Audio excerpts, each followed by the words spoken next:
Artist అందరూ కూడా ఒకసారి త్వరగా వచ్చేసేయండి.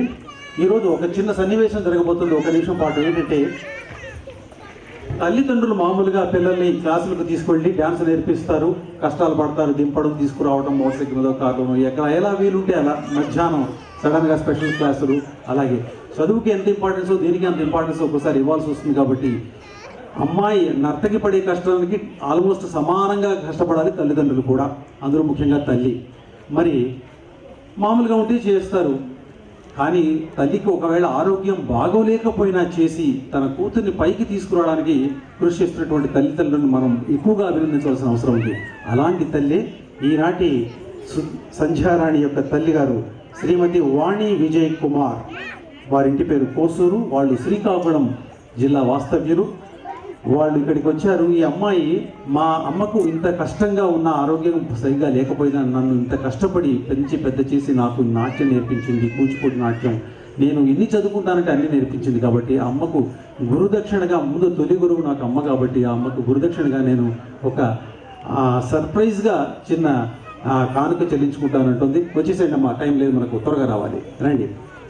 ఈవిడే నాట్య గురువు మదర్ వాణి విజయ్ కుమార్ ఓసూరు. రండి, ఇలా రండి.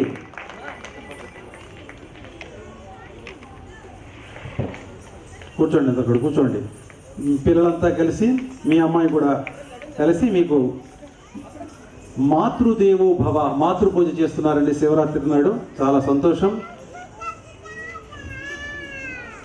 వాగర్ధావివ సంపృక్తౌ వాగర్ధ ప్రతిపత్తయే జగతౌ పితరౌ వందే పార్వతీ పరమేశ్వరం.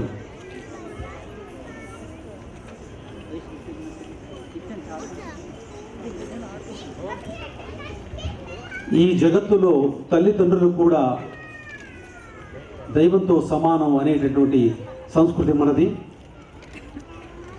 అందరికీ పార్వతీ పరమేశ్వరుడు తల్లిదండ్రులు అయితే మనకు భూమిలో ఉన్నటువంటి పార్వతీ పరమేశ్వరుడు మన తల్లిదండ్రులు. అలాంటి తల్లికి మాతృపూజగా ఈరోజు సంధ్యారాణి ఆనందంతో పొంగిపోతోంది. ఎందుకంటే ఇప్పుడు ఈవిడ శ్రీకాకుళంలో ఉంటారు, అమ్మాయి ఏమో మరి జాబ్ రీత్యా ఈ రీత్యా హైదరాబాద్లో ఉంటుంది. మళ్ళీ ఈవిడ రావడం కుదరదు కాబట్టి ఇక్కడే ఇది చేస్తానని అమ్మాయి రిక్వెస్ట్ చేసింది కాబట్టి ఒప్పుకోవడం జరిగింది. మరి అంత ఈ అమ్మాయి ఉన్నటువంటి ఈ సంస్కృతికి, ఈ ఆచారానికి ఒక్కసారిగా మనం ఆ అమ్మాయిని అభినందిద్దాం. ఇలాంటి సంస్కృతి సాంప్రదాయాలు ప్రతి పిల్లలకు కలగాలి, పెద్దల్ని గౌరవించేటువంటి సాంప్రదాయం మనది, దాన్ని మనం కొనసాగిద్దాం. అప్పుడు మనకు ఓల్డ్ ఏజ్ హోమ్స్ అనేవి త్వరలో వెళ్ళిపోతాయి, అందరూ మన హోమ్స్లోనే ఉంటారు, అంతా సంతోషంగా ఉంటుంది, పూర్వపు వైభవం తిరిగి వస్తుంది. అలా రావాలని కోరుకుంటూ ఈనాటి కార్యక్రమాన్ని ఇంతటితో ముగిస్తున్నాం. మళ్ళీ తిరిగి వచ్చే శనివారం, ఆదివారం కళా ప్రదర్శనలో కలుసుకుందాం. శిల్పారామం ఎప్పుడు మీకు స్వాగతం పలుకుతుంటుంది ఇంతటి చక్కటి వాతావరణంలో. మరి ఒక్క క్షణమే, హాఫ్ మినిట్ తీసుకో. మా ఈ కార్యక్రమాన్ని విజయవంతం చేసిన మా పిల్లలందరికీ, అంటే మా స్టూడెంట్స్ అందరికీ, మాకు బాగా కోఆపరేట్ చేసిన వాళ్ళ పేరెంట్స్కి, ఇంతసేపు మేమందరం చేసిన ఈ నాట్యాన్ని ఆదరించిన ప్రేక్షక మహాశైలకు, ఇంత మంచి అవకాశాన్ని ఇచ్చినటువంటి శిల్పారామం యాజమాన్యానికి, ముఖ్యంగా మన వ్యాఖ్యాతగా వ్యవహరించిన పవన్ కుమార్ గారికి, పాత్రికేయ మిత్రులందరికీ హృదయపూర్వక నమస్కారాలు. Thank you very much. సంతోషం. ఇలాగే ఇంకా ఇంకా బాగా ప్రాక్టీస్ చేస్తూ ఇంకా మంచిగా ఉద్యోగం భవిష్యత్తు కలగాలని కోరుకుంటూ మరి నాటి కార్యక్రమంతో ముగిస్తున్నాం.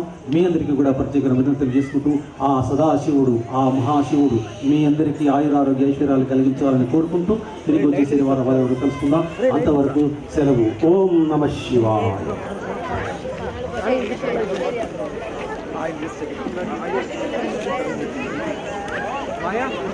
Maya, 1 minute.